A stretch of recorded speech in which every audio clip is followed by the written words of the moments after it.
Hey, wait, is this thing on? Oh, it is. Hey guys, this is, Editor Agent here, and I just wanted to inform you that we have a new goal, and the new goal is 1,000 subscribers by the end of the year. Yeah, I know, it's a big goal from where we're at right now, but I believe in you. And, you, the viewer, yeah, you, if you look down slightly, yeah, keep looking more. You see that? Yeah, that's the subscribe button. If you press it, you'll get notified about my videos and content. And every time I post, you will know about it. So yeah.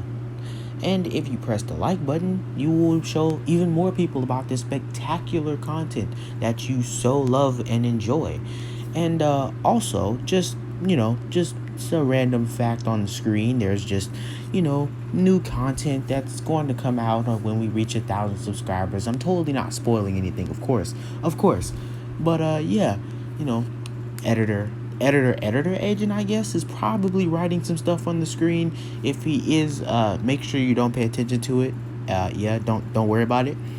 I am not a sellout, by the way, so yeah, don't worry about what it says on the screen. Just completely ignore that. But yeah, I've wasted your time for enough. I've wasted your time enough. Unless you didn't do it. If you didn't do it, I'll wait. No, but like seriously, do it. Okay, so you probably did it by now. Back to your regularly scheduled program. What is up, guys? It is Agent What If, and I'm back with another video. This is the first, and I'm probably gonna make this one a playlist of, like when I did What If Deku was OP, had an OP quirk. This will be What If Deku was too powerful for the My Hero Academia universe. Yeah, this one is gonna be a wild ride. So just, strap in or whatever. Grab something to eat, some drink. This is gonna be good. So we start off with Izuku being normal, as everything exactly happens the way it does, right? The cruel and crucial point is after Izuku's 4th birthday. When Izuku turned 4, everyone else in his class got quirks. Izuku didn't have one, and for this, Bakugo picked on him and often messed with him. Izuku, being the kid he is kind of, timid, not really wanting to fight back. So Bakugo eventually got tired, of Izuku, always not complying and not feeding into what Bakugo was saying. So he eventually just gave up. That's when he went home that day, Inko decided to take him to the quirk doctor just in case. And it turns out that Izuku does have a quirk, because he has the extra joint. It's just that they cannot tell what his quirk is whatsoever. So what they thought initially was that his quirk was just like, it was a quirk, a person who had two joint bones, but or in that specific area, but didn't have a quirk. And Izuku was kind of angry at this. It was not as cool as he thought it might have been. It was just he didn't have a quirk, or he might have been the only person ever to not have a quirk.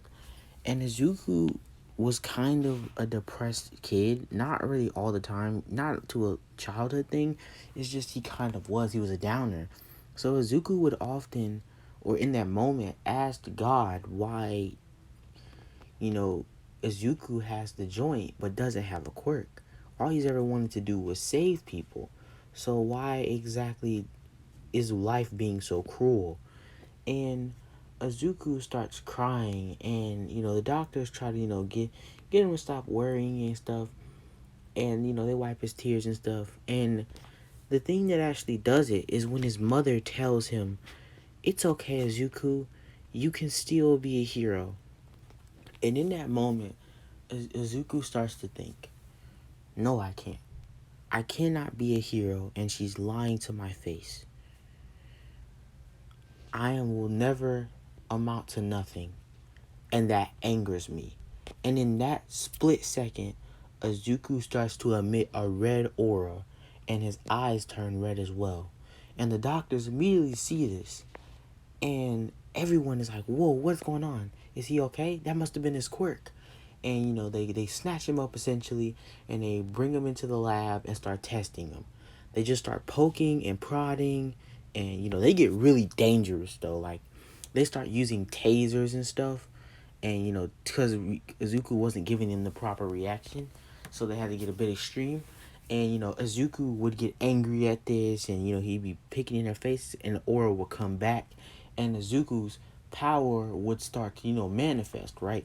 It would, him getting stronger and more durable, and more intelligent, like the angrier and angrier he got. But it always went away after his anger dispersed. So they tried to prolong it as long as they can, but they couldn't do it anymore because Inko was getting nervous and she didn't like what they were doing to him. Not that it hurt him necessarily when he was in his angry state, because enhanced their ability. Well, not much at least. But the doctors were like, okay, okay. So they started looking at his DNA, and they saw that, there was no indicator. Typically, in the human body, there's an indicator of how much power you have and how much power you are permitted to use, or your body will let you use under normal circumstances. That same limiter is supposed to apply to quirks, but it didn't. It just wasn't there. It wasn't there at all, and it could just stretch on into infinity. And the doctors took notice of this and told Inko about the fact that his power essentially stretches on infinitely. He can, as long as he gets angrier and angrier, his power will continue and continue to grow in, power, or he will continue to grow in power. Inko is actually shocked at this and says, wow, I didn't know he had limitless potential.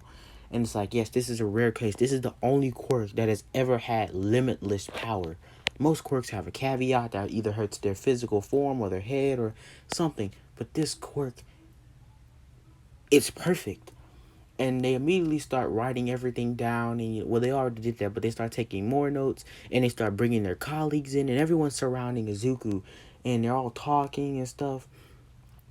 And they didn't tell, Inko is seeing that Izuku's getting like a little bit angry because, because he's being treated like he's not a person, like he's an object, right? Like, everyone's like, oh my god, his quirk is so powerful. He could be in all of this stuff. And Inko just essentially grabs him and says, doctor, if you're done, I'd like to take my son home. And, the doctors are like, oh. And, they all just stop talking and start frowning slightly.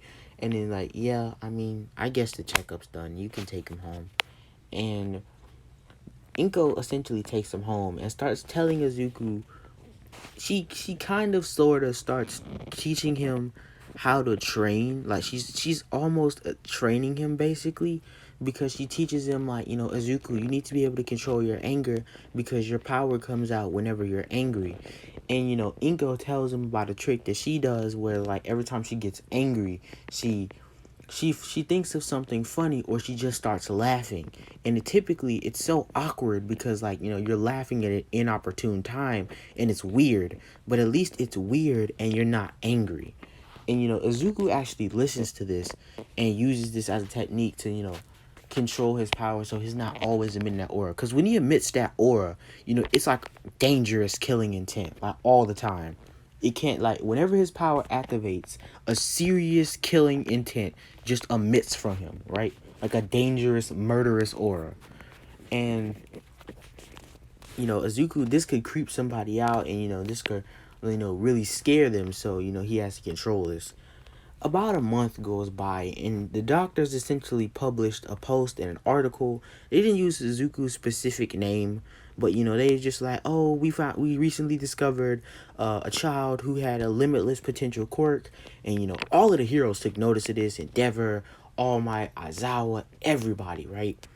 And all of the hero community, but more importantly, the villain community, and unfortunately the villain community. And Shigaraki starts, looking, and he's like, wow, this could be interesting. But more importantly, we skip to Overhaul, and Overhaul says, huh, he could be useful in my, in my crew or whatever, right? But he is also extraordinarily powerful. So if I could convince him to join my side, I would really want that to happen. But if not, I'll just kill him.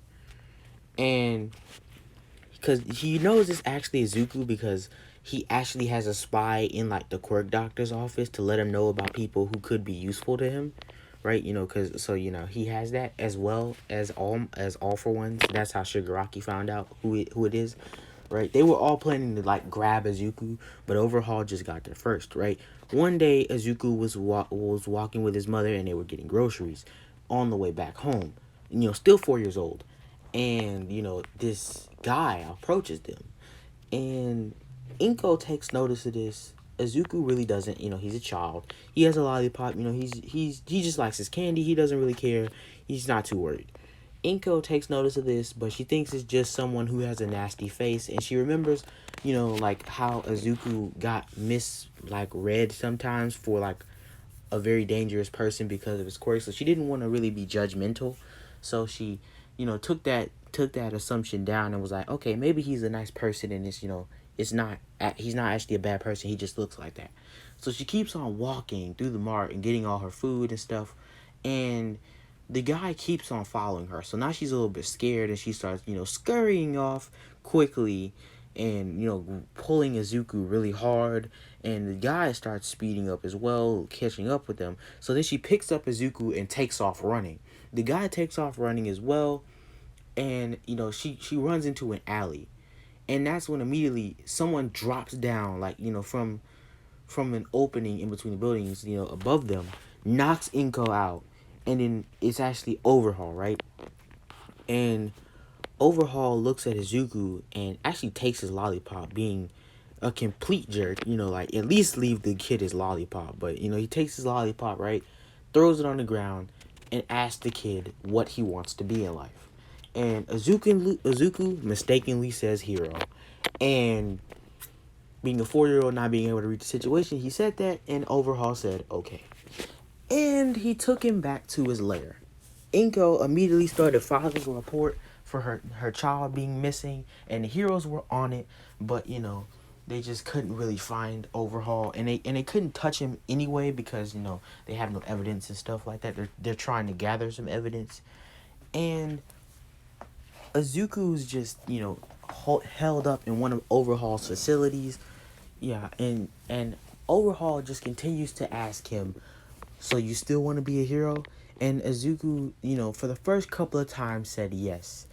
And Overhaul would break him apart and put him back together, right?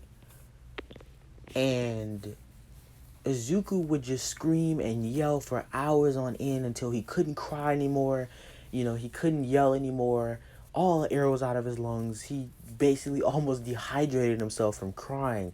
And, he was just kept on asking him, do you still want to be a hero? And Izuku wasn't saying anything, but he still kept getting broken apart and put back together. And it just happened over and over and over again for a really long time. And Izuku began to notice that, like, no one was coming for him, right? The heroes had eventually closed the case. This is about 6 months later. Like, the heroes essentially closed the case because Overhaul said, wow, they gave up on you. Because Overhaul's still trying to convince him to be a villain, right? That's his ultimate goal. He's not, if he wanted him dead, he could have just killed him and left him dead. He wants to convince him that the heroes are the bad people so they'll work for him. That's why he's torturing him. And, he's like, well, the heroes apparently left you, and, they clearly don't care about you, and I'm sure your mother's moved on, and that angers Izuku, and his quirk starts to come out. And then he says, that quirk, that infinite power quirk. Imagine if only you were strong enough. And he just starts taunting Izuku and, telling him how useless he is and stuff like that. And then we skip 2 months later, right? Izuku has been getting tortured for literally 8 months straight. And the heroes just presume that he's dead, right? And Inko, surprisingly enough, actually did move on. She went out and started dating again around the 6-month mark. So when Overhaul said it, she actually was doing it. It took her a really long time, but she eventually got over Izuku. And this realization actually broke Izuku, right? And he was just angry. He was just perpetually angry for like a really long time, right? Izuku was so angry, and he was just, his power was boiling, but he couldn't do anything, right? He was still too weak, and he kept getting destroyed and brought back together over and over and over again. And his quirk was staying active for so long that it just kept on evolving, right? Like, he kept on using his quirk because he was angry for like 2 weeks straight. Like, for 2 weeks straight, he was just getting tortured and his quirk was active. So it kept on getting stronger and stronger and evolving and evolving and evolving and evolving. And Izuku then turned 10 years old. This is a big skip. 4 years later, or I guess you could say 6 months and 3 years. 6 months, yeah, 6 months and 3 years. Oh, no. That would be 5 years and 6 months. My bad. Can't even do math. Anyway, Izuku finally just had enough, right? His anger stopped, and not Shigaraki, what is his name? Overhaul noticed this, right? And he was like, has he finally broken? And he went over to Izuku, and he raised his head, and Izuku didn't actually have a facial expression. He was just blank. And Overhaul was like, I've finally broken him. So he then says, what do you want to be? And Izuku says, nothing. And Overhaul wasn't expecting his answer, and Izuku's quirk activates. And Overhaul goes to destroy him and put him back together, but his quirk's not working, right? Like, his quirk's not working. And he's like, what's going on? Why is my quirk? And Izuku rips out of the bands, like the steel bars that he's in, and gets up. The other guys start to attack him, right? But their quirks are also shut off. Izuku walks over to them and slaps one of them in the face so hard, like as a 10-year-old, that the guy goes flying through the wall and actually it actually caused a traffic accident because he actually hit a car so hard that he smushed it against a wall. Like, and he got smacked with that amount of force. And the other guy, Izuku just zoomed past him, knocked him out. And he said, you've tortured me for a very long time. I wonder if you know what being tortured feels like. Probably not, huh? And Izuku then closes his eyes, and suddenly Overhaul's nose starts bleeding, right? And he starts grabbing his head because he's in pain. And all of the pain and suffering that Izuku has been inflicted on him for the last 6 years and 6 months, he completely transferred all of that over mentally, and he showed it to him in his head. And it actually was like excruciatingly painful for him because he was like messing him up. He even took him to his mindscape and like killed him over and over again thousands of times. Like, over the span of a few seconds, he just destroyed him millions of times and it's been like thousands of years in his mind, but in reality it was only like 6 seconds. And Izuku then opens his eyes, and Overhaul falls to his knees with tears in his eyes and just drops unconscious. Izuku, with his power still active, says, maybe I should go do something. And Izuku breaks out of the department place where he is being held, and he goes down to the police station, right? And they see him, and because Izuku has torn up clothes and stuff, they weren't trying to put him in good conditions. So yeah, Izuku just asks. He says, "My name is Izuku Midoriya. Do you know where my family is?" And they both are like, "What? Izuku Midoriya? Is he that one case?" And Izuku then asks them if they know where his mother is. And the other police officer, there was two, runs off to the back to go retrieve a file. And the first police officer says, "Do you know her number?" And he says, "No, I don't, come to think of it. Do you know her number?" And he says, "Nah, let me look it up in the system." And he starts typing on the computer, right? And it says, he brings up the file, the other policeman, and he reads it, and it says that this case happened 6 years and 6 months ago, right? And Izuku then said, "Oh, so you do know?" And then the person said, "What? How did you?" And then Izuku just disappeared. He read the person's mind, he read the police officer's mind because he had looked at his mom's phone number. And, he had grabbed, like, some change out of his pocket. And he went to a payphone and he called his mother, right? And he called his mother and, she answered the phone. But when she answered the phone, there was a baby crying and the TV was on. And there was a guy asking her who was on the phone. And Izuku putting all of this together says nothing, mother. Like she says hello and he says nothing, mother. And she says what, mother? And Izuku hangs up the phone. He says so she has moved on. Okay. And he goes to the next person he suspects. He just stakes out on a roof, right? And he waits for something to happen because like this society has a lot of villains, so he just waits for something to happen. And that's when All Might eventually appears to stop the said crime, and Izuku like destroys them, like just destroys the villains, and then he comes up to All Might and asks him, "Will you help me?" And yeah, that was pretty intense. I mean, y'all breathe it for a second, yeah.